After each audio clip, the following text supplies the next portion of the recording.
Magandang hapon po sa inyo lahat. Si Resty po ito. Blessed Holy Thursday po sa inyong lahat. Kamusta po kayo? Medyo matagal tayong di nakapag-update. Peace be with you sa lahat po ng ating mga kapatid, brothers and sisters. Kamusta po kayo? Hope you're doing great. Gusto ko lang po i-share yung aking naging karanasan dito sa Bohol. Talaga namang napakalaking blessing po sa buhay ko.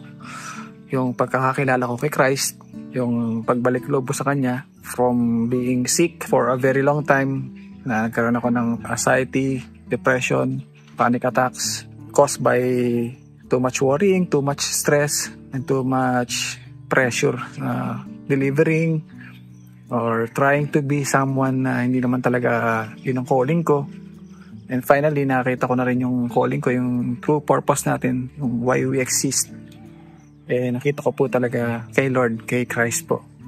And sa tulong po ng CCF at saka ng aking D-group, sila po yung nag-guide sa akin, papalapit palalo kay Christ, maging mas malapit pa kay Lord. Of course, yung aking home church din, Christ the Living Stone Fellowship, CLSF. Sila po yung unang umakay sa akin, palapit kay Lord. Tulong po ng CCF, mas lalo ko pang nakilala si Lord. Mas lalo pa akong nagkaroon ng urge na kilalanin si Father God and si Christ and the Holy Spirit. At mas nagkakaroon ako ng liwanag, mas nagkakaroon ng solusyon yung mga problema ko. Mas lalo pang umiinit yung aking pag-seek sa Kanya, paglapit sa Kanya. Kaya kung kayo po may pinagdaanan na kagaya ng pinagdaanan ko, kung meron kayong depression or meron kayong problema sa work, sa relationship, sa pera, or sa health, and hindi nyo po matagpuan yung peace na hinahanap nyo, o hindi nyo matagpuan yung joy, it's possible po na yung pong void na na-create po sa ating puso ay si Lord lang po makakapag-fill in.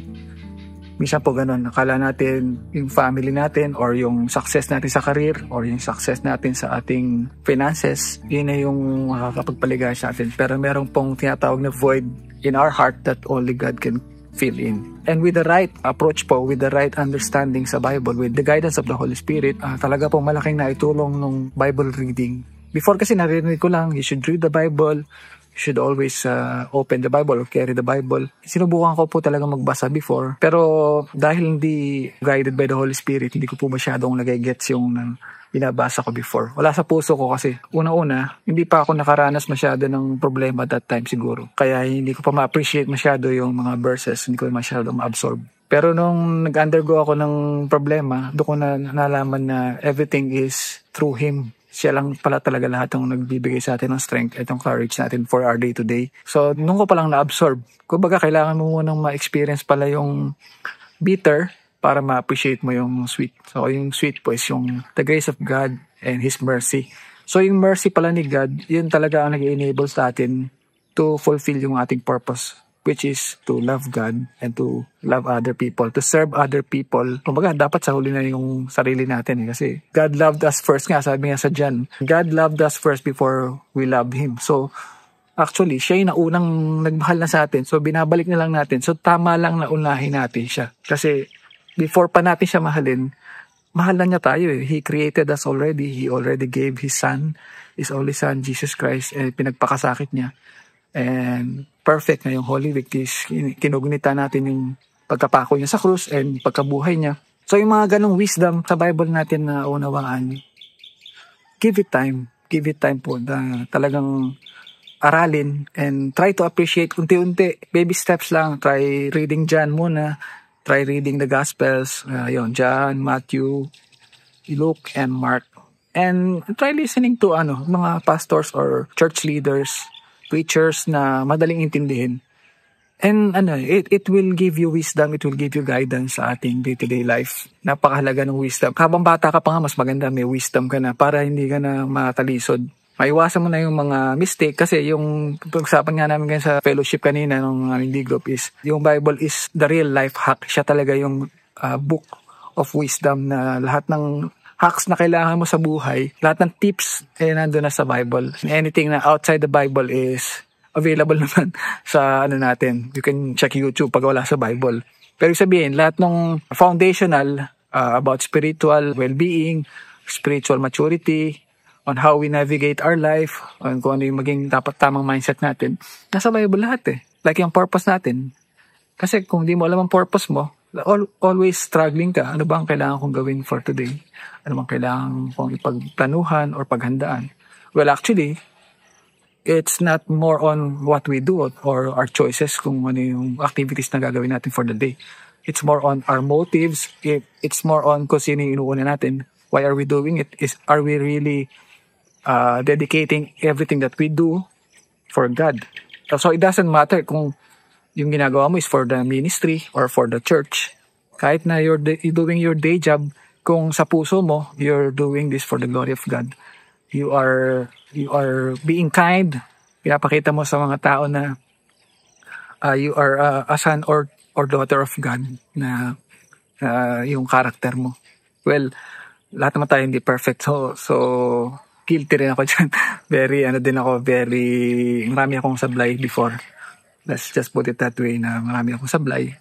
Work in progress pa. Pero ngayon, na-realize ko na rin yung mga pagkakamali ko nung ako yung employee.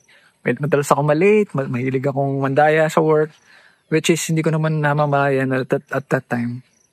So, hindi ako 100%. So, kasi before, hindi si God yung piniplease ko eh. Piniplease ko lang yung sarili ko. Yung sarili ko lang yung piniplease ko.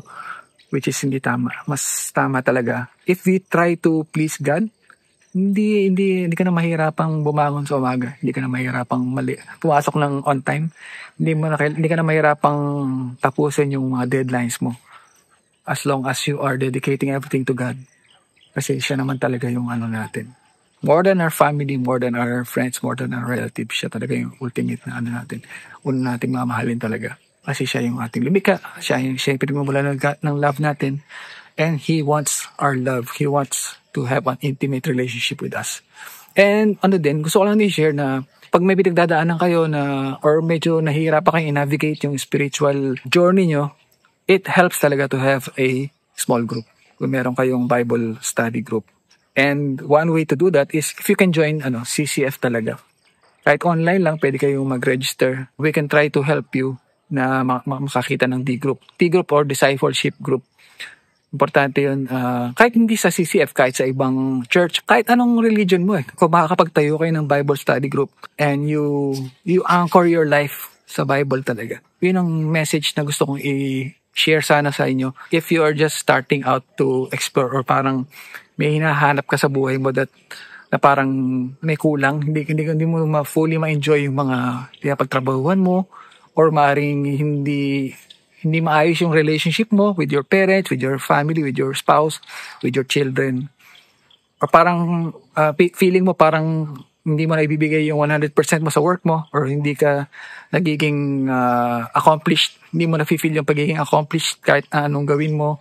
Even if you try hard, try mo po yung Bible. Kasi when I started studying the Bible, kahit na lumiit actually halos wala na akong sinisweldo, halos wala na akong work Pero hindi ako nagugutom, kumakain naman ako on time and minsan sobra-sobra pa din. Mas fulfilled yung naging buhay ko ngayon compared nung nagtatrabaho ako ng 9 to 5. And mas may time pa ako para kay Lord. Mas may time ako to attend and to have fellowship and to dedicate some time creating this content, writing songs for worship. Mas nagkaroon ako ng time, mas nagkaroon ako ng liberty to follow my passion and of course, to give back kay God talaga. So, ayan po. Visit nyo po yung site ng CCF, ccf.com ba? .ph. So, send ko na lang yung link sa description. And hopefully po, nakatulong ito especially sa mga kabataan natin na medyo naliligaw o nahihirapan. Hindi nila makuha yung guidance na hinahanap nila sa parents nila or sa barkada nila. You can join a D group. You can join a Bible study group. Or you can form your own study group. Kasi Bible naman is libre na. May downloadable app na. So, if we can dedicate some time playing online games, we can, of course, give time for God na kahit 1 hour or 2 hours a week for Bible study. Hindi naman kailangan ma-memorize mo yung Bible Kailangan mo lang siyang i-explore. And you can start with John. Or minsan, ginagawa ko yung, pag may problema ako, I just Google if there's a Bible verse about this kind of problem. Kasi ang dami ng self-help books na sinulat na based from the Bible. So, one of those articles makakatulong sa iyo. And one of the verses makakatulong talaga sa iyo. Pero one tip is when you explore the Bible, try to read not just yung one verse, try reading the whole chapter para mas makuha mo yung context ng sinasabi. Yan din yung payo sa atin ng ating mga pastor, ng ating mga leaders, mga preachers, is to really know sino ba yung kinakausap nung author, para kanino ba to. Like for instance, Colossians or Thessalonians, it's a letter from Paul or Saint Paul to the Thessalonians and to the Corinthians. Ganun. So makikita mo kung ano yung context na ito ay parang sino yung kinakausap ng author. Sino ba yung sumulat, kayo na yung sinulat, tsaka ano yung context nung mga panahon na yun, ano ba yung pinagdadaanan nila, para mas maunawaan mo. Pero kung gusto mo makilala mo na si Christ, kung paano siya nabuhay dito sa mundo, ano yung naging buhay niya, start ka with John and Matthew.